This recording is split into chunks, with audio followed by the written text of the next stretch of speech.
Hi everyone, my name is Elizabeth Gullikson and my senior project is called Learn to Teach, Love to Teach. So some quick information about me. My family consists of my mom, my dad, my three younger sisters, and my dog Fozzie. My hobbies include playing the piano, singing, walking, and my family goes camping a lot during the summer. And my future plans include attending Augustana University to major in elementary education, and I'll probably also major in special education and do like a double major. And then I also plan to go back to Augustana and earn my master's degree after teaching for a couple years. Some activities I'm involved in, they're mostly musical because music is my all-time favorite thing to be involved in. So I'm in band and choir, and then I'm also in our jazz band, drumline, chamber choir, and all-state choir. And then some other activities I'm in are FCCLA, NHS, oral interpretation, and I'm on the yearbook committee. My mentors. So I actually have two mentors. My first is Miss Jenny Joffer. She's an SDSU graduate, and this is her 5th year teaching in Parker. She teaches 1st grade. She actually grew up in Parker, so she's here teaching in her hometown, which is kind of cool. She's our school's oral interpretation coach, and she helped me by letting me teach her 1st grade class. My second mentor was Mrs. J.C. Peters. She's a USD graduate. This is her 25th year teaching in Parker, and she teaches 5th grade. She grew up in Winter, South Dakota. She has a husband, Dale, and her 2 kids, Kelby and Carly, who are both in college, and she also helped me by letting me teach her class. My advisor was Mrs. Mindy Bernsteel. She is both a USD and Augie graduate. She went to USD first to earn her degree in business, and then she went to Augustana to earn her degree in music. This is only her 2nd year teaching in Parker. She grew up in Battle Creek, Iowa, and she was actually the one who formed our drumline and our jazz band ensembles. Before she showed up 2 years ago, we didn't have either of those groups, so that's awesome of her to organize those. And she helped me by revising my senior research paper. My project overview. So my project consisted of a lot of meetings, both at the beginning and the end. And in the middle, we had some preparation, which included Zooming with Ms. Joffer and Mrs. Peters and creating lesson plans, which I will explain both of those aspects on a different slide. And then we also had the actual teaching part over Zoom. Because of COVID, I wasn't allowed in the elementary classrooms. So my whole project was done over Zoom. And I'll explain all of this a little bit more on a different slide. And I taught for 7 days total. I taught Ms. Joffer's 1st grade class for 4 days, and I taught Ms. Peters' 5th grade class for 3 days. I was originally planning on teaching both classes for 4 days, but Ms. Peters' time got cut a little bit short, and I'll explain why later. But the total duration of my project was 2 months. I worked mainly during the months of October and December. I spent about 18 hours on it, and it didn't cost me any money. My research paper. So the title of my research paper was Essential Elementary Educators, and I basically just talked about how important elementary teachers really are, even though most people might not realize it or show it very much. My thesis statement was, while teachers of all grades are essential, the real growth of an individual begins with elementary education, making elementary teachers one of the most significant professions. The main points that I discussed throughout my paper were social and academic development of kids, parental involvement in children's lives, both inside and outside of school, and then, of course, the deserved recognition of elementary teachers that they don't always get. My project process. So step 1 was to send out the initial email, obviously inviting Ms. Joffer and Mrs. Peters to be my mentors. Step 2, after they responded and agreed to help me out, was to schedule meetings and discuss how to begin. Step 3 was to work with them and figure out what lessons I would be teaching personally. Step 4 was to actually create the lesson plans and decide the best way to teach. Step 5 was to do the actual teaching over Zoom with my mentors during their classes. And the last step was to conduct the follow-up meetings to discuss how the project went and how I did and my strengths and my weaknesses. And I got a little bit of constructive criticism, which was great. My timeline. So I made this timeline just so that everyone can kind of see how my project went or how it kind of progressed. So on September 22nd, that first line there, I sent my initial email to my mentors. And then on October 1st, that's when I had my first meeting with Ms. Joffer. And then that first week of October, the 12th through the 20th, that's when I Zoomed with Ms. Joffer's class. And that's not when I actually taught. What I did during that week was when I just Zoomed with Ms. Joffer and I just observed her teach. And I took notes and I just kind of wrote down things that I liked, things that I noticed, how she handled questions that came up, how she handled any behavioral issues that came up while teaching. And I just took notes and I watched her teach which I would have liked to have done in person, but I wasn't allowed to, so that's why we did it all over Zoom. Then that second week, the 21st through the 29th, is when I actually taught first grade. That's when I taught my lessons. And then on November 2nd is when I had my final meeting with Ms. Joffer. Then there's a gap. I didn't really do much during the month of November, so we skip all the way down to November 30th, and that's when I had my first meeting with Mrs. Peters. So then that first week of December is when I Zoomed with Miss Peters' class, and I observed and I watched her teach, and I took notes, just the same with Miss Joffer's. And then the 16th through the 21st of December is when I taught fifth grade. Those were my lessons. And then December 22nd was when I had my final meeting with Mrs. Peters, and that was like the day that we got out for Christmas break, or the day before, I don't exactly remember, but that was like right up to Christmas break.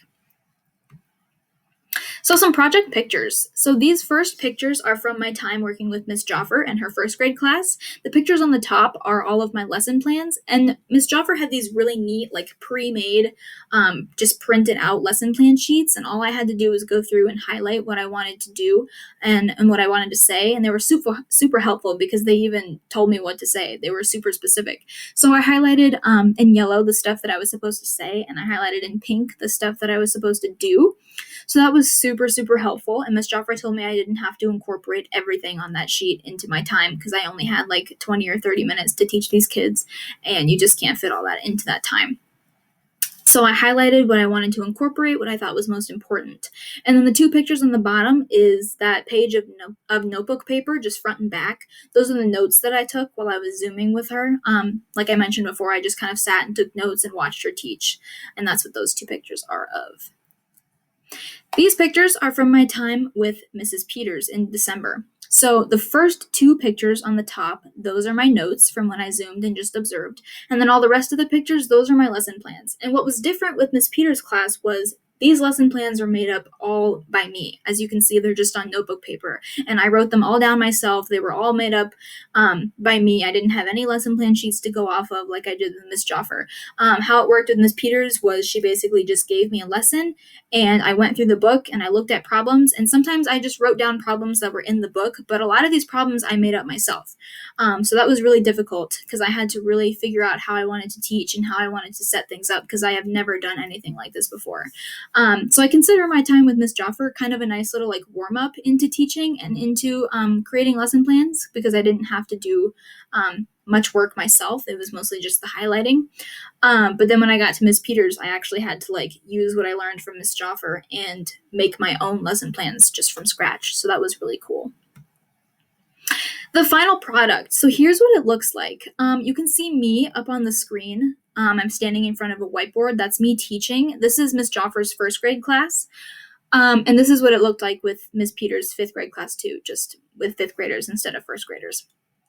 And I had the kids get out whiteboards because when I was teaching them math, and so I wanted them to be able to have something where they can like show their work and write down their answers and stuff, and it was just easier than pen and paper. So I think this picture was actually taken while the kids were just doodling on their whiteboards because Miss Joffer gave me this really cool tip that if you give the kids a whiteboard and a marker, we should probably let them have like a couple minutes just to play with them and draw and doodle and do whatever they want, because if you don't give them that time at the beginning, they're probably going to do that anyways during your lesson. So it's just kind of a way for them to like get the jitters out of having this exciting whiteboard in front of them, which was actually really helpful because they paid really good attention to my lesson when it was time. So that was a really good tip that Miss Joffer gave me. Some problems encountered in my project was obviously COVID restrictions. I wasn't allowed to be in the room with the students, so everything that I did was over Zoom. The observational meetings that I had where I just watched, those were over Zoom, and my actual lessons that I was teaching were also over Zoom. The only thing that I didn't have to do over Zoom was when I just met with Miss Joffer or Mrs. Peters to discuss what lessons to teach or what I should do or if I had any questions, but I still wasn't allowed to talk to them when their kids were in the room. I had to come in either before or after school when there was no students in there if I wanted to talk to them, so that was kind of difficult to arrange. Project change. I actually had two project changes. The first one came at the beginning of the year when I realized that I wasn't going to be able to travel to a different school and do this. I wanted to do my whole project at a different school and probably go somewhere in Sioux Falls on Fridays since we don't have school on Fridays, and I wanted to teach with a class at a completely different school. That was my original plan, but unfortunately the schools weren't allowing unnecessary visitors in at the time because of the coronavirus, so I wasn't allowed to do that. Then my second project change came when I wanted to incorporate music into my project. I wanted to also have Mrs. Bernstein, the band teacher, and Mr. Monarchy, the choir teacher, involved in my project and be two more mentors for me. And I was going to teach a vocal lesson and a trumpet lesson because that's what I play in band is the trumpet. But we realized that with Zoom and the internet connection, it doesn't always line up and there's lagging and there's internet issues, and that was just going to be a whole mess. So we decided to just stick with first grade and fifth grade with Miss Joffer and Miss Peters. Then procrastination. As you saw on the timeline, there was that big gap from November 2nd to November 30th where I didn't do anything. I didn't do anything during the month of November, and I could have had this done a whole lot sooner if I did. But instead, I decided to push it off all the way up until the very last day before Christmas break. And I was scrambling to get everything done by then because I didn't want to almost finish and then have Christmas break come, and then I'd have to come back after 2 weeks and just finish the very last little bit of it. I wanted to get it all done and just be done by Christmas. But if I wouldn't have procrastinated, I would have had it done about a month earlier. Internet issues, obviously, since we had to do everything over Zoom and online, you're going to have some internet issues, which we did. There was a day when the school had a power outage in the morning, which was when I was supposed to teach Ms. Joffer's class at 9 o'clock in the morning. But we didn't have any power, we didn't have any Wi-Fi, so I couldn't do that. So that pushed my lesson plan back a day. And then mentor absences. There was a day when I was working with Miss Joffer that she was gone, so that pushed my lesson plan back again for a second time. And then there was also a day while I was working with the fifth graders that Miss Peters was gone, so that pushed my lesson plan back once again. Learning stretch. So I had a couple different learning stretches. The first one being learning how to work with the kids in a way that benefits them. Like I said, I had no idea what I was doing. This was my very first experience actually teaching a class. So I wanted to make sure that I was organizing my lesson plans in a way that they would understand, that was easy enough for them to understand, but that was also complicated enough to challenge them. And I wasn't just teaching them something that they already knew. I wanted to make sure that it was right there in the middle. How to create and plan lessons. I had never done that before. I loved having to create them from scratch when I did that with Miss Peters' class. But I also super enjoyed the easiness of doing it with Miss Joffer and just highlighting. I enjoyed both aspects of it. But it was a great learning stretch for me. Speaking slowly and explaining myself, I have a tendency to talk fast when I get nervous. And believe it or not, I was super, super nervous to teach these kids. I know that they're just kids, but I was still incredibly nervous to get up there and teach them because I had no idea how it was going to go. I didn't know how they were going to react. So I just had to make sure that I was calming myself down and speaking slowly because I wasn't just talking to them, I was teaching them. And I wanted to make sure that I could explain myself and that they weren't overwhelmed by me talking too fast. Being prepared for any questions the kids may ask. So I had to make sure that if they were confused and if they were overwhelmed or they didn't understand what I was saying, that I had answers to the questions that they would ask me. And I feel I did a pretty good job. When I was doing my lesson plans with Miss Peters, I actually wrote out extra problems at the end just in case the kids were confused and they needed some extra help. And lastly, I've got my thank yous. So my first one goes out to Mrs. Barnhart. She's my English teacher, but she's also every single senior student advisor. She kept everyone on track, including myself, even during that month of November when I didn't want to do anything. She was just super helpful throughout the entire thing. Obviously, Miss Joffer and Mrs. Peters for being my mentors. They were incredible. They were super helpful, and they were super, super flexible with all of the COVID restrictions, and I'm incredibly grateful for all the work they put in and all of the flexibility that they incorporated into my project. Mrs. Bernstein for editing my research paper. Mrs. Vogel for being there for me to talk to whenever I needed to. This project had some times where I was completely stressed out, and she was just always there for me to talk to, and she calmed me down, and she helped me figure stuff out, which was incredibly, incredibly nice. And obviously the first and fifth grade students, I know that they won't see this and that they're not here, but I want to thank them because they were amazing. They paid attention to my lessons. They were super behaved. I couldn't have asked for them to behave better. And they seemed to really enjoy it and that they were very cooperative in my lessons. So I just want to thank them for letting me come in and teach them. So that's all I have for my senior project. I hope you enjoyed listening and have a good night.